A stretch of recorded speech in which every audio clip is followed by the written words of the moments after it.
Any other members have questions? No, Representative Ferguson, you're recognized. Thank you. Of course, you have to know that after King Burwell, the big question for a lot of us is, do we really even need to do a state exchange? Is the cost benefit worth it?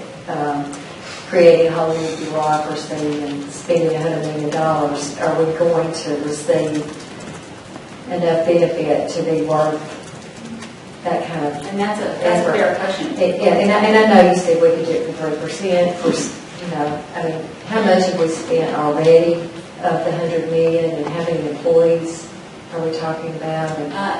We have, our goal is to never go past 25 employees. If you look at a state like Kentucky, we actually asked how many employees do you have? They 44.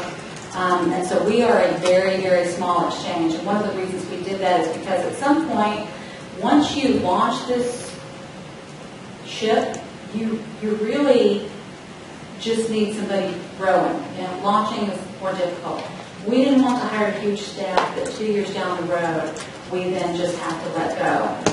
What we decided to do is augment our staff by way of larger staffs on the IDMB contract, and particularly on the program management office contract. So they only last as long as their contracts do. Now, with respect to, is this worth it for the state?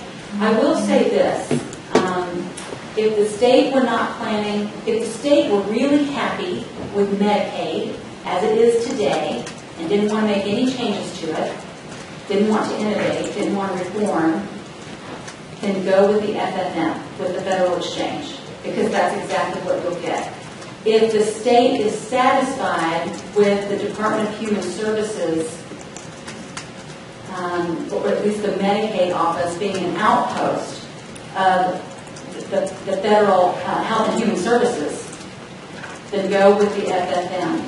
If you want to, if the state legislature wants to cede regulatory authority, or if you want to cede what is now the commissioner's authority to the federal government, then go with the FFM.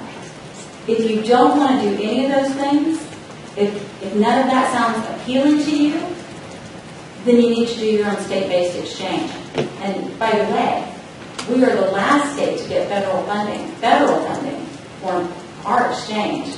If any other state decides at this point that they want to do a state-based exchange, then they have to pay for it themselves.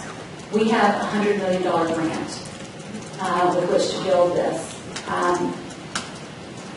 The only reason you wouldn't build it is if, like I said, you're really happy with Medicaid, you really love having to answer to Washington for decisions that used to be here in Arkansas.